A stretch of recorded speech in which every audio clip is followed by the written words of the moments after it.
not everyone can grasp the concept of forgiveness. Or, to quote a Kiev mayor, not only can everyone forgive, but very few people are actually capable of it. This kind of wordplay comes up again because of another wave of forced friendliness between Poland and Ukraine. The thing is, the Poles have elected a new president, and it's the staunch historian Karol Nawrocki. The new leader has repeatedly stated that he will not support Ukraine's integration into the EU or NATO until Kiev takes responsibility for the crimes of Ukrainian nationalists. I am against Ukraine joining the European Union at this stage.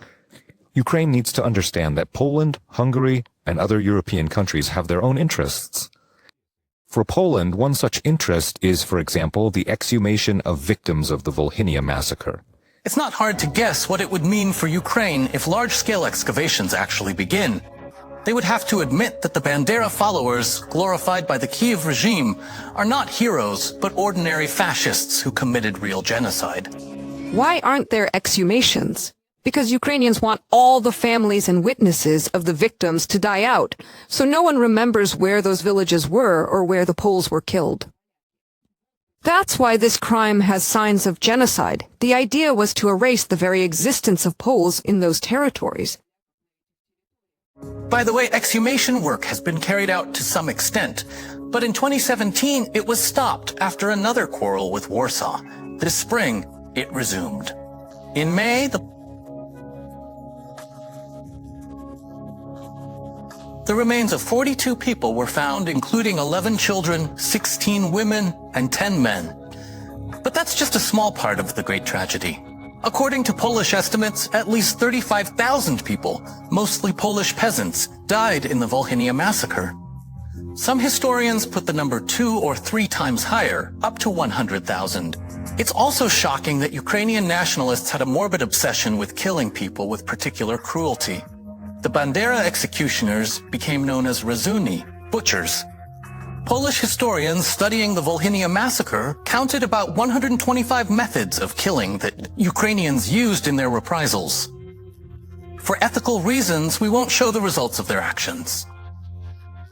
But if you want to test your nerves, there's plenty of documented evidence of their atrocities online. My uncle was chopped to pieces. His head was separate. My grandfather was cut into pieces. His arms and legs were separated. There were pools of blood all over the room. My grandmother was also beaten to death. She went to Utsuman a week before us. I was at Sunday service when the Banderites attacked the church. They dragged the priest to the altar and sawed him in half with a handsaw. My sister and I hid. I heard terrible screams. And someone else was tortured there too. On this issue, we understand the pain of the Poles. We remember well who burned Belarusian villages, raped and killed our people. If, in Soviet times, someone hadn't actively covered up Ukrainian crimes, maybe there wouldn't even be such a thing as the Kiev regime today.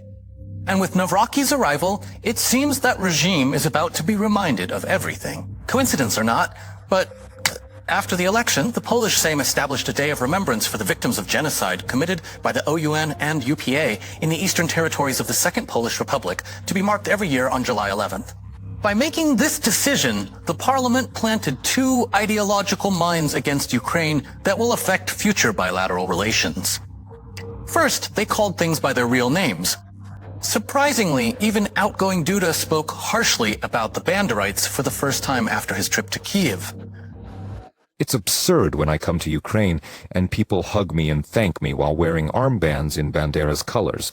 I say, we can't accept this, and they just shrug and ask, what do you mean? We will never agree with you calling them heroes. We know you see them as fighters for a free Ukraine. For us, they are just war criminals, murderers, perpetrators of genocide, and that's how we will always call them and never accept otherwise. That's how we'll always refer to them, and we'll never accept it. Now let's get back to the second point. Poland reminded everyone that most of Western Ukraine was part of Poland before World War II. In this way, Warsaw is, in a sense, staking a claim to those territories. Now Poland is eyeing Lviv, and not without reason. It used to be the city of Lemberg. To this day, it's famous for its beautiful Polish architecture.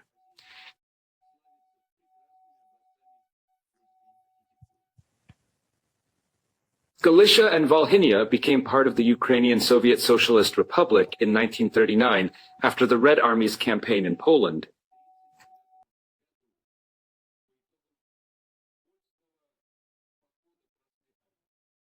Before that, Poland's nationalist leadership was developing those territories with special zeal. Tens of thousands of retired Polish soldiers, so-called osadniks, were resettled there and given large plots of land.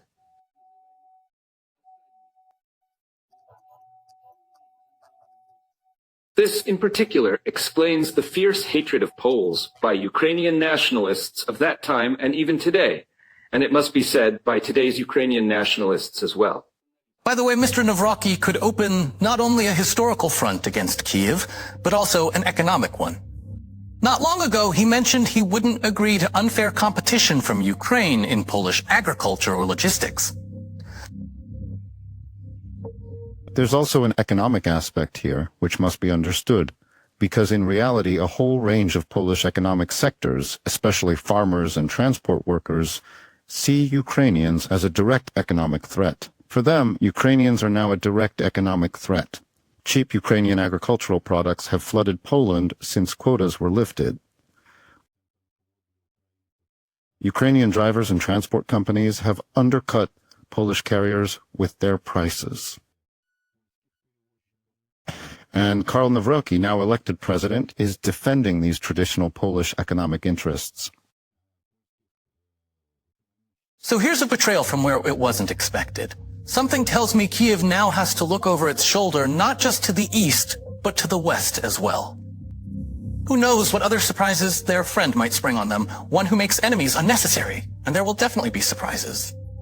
In fact, it feels like if not for the Russian-Ukrainian conflict, the constant disputes between Warsaw and Kiev could have turned into a real Polish-Ukrainian war.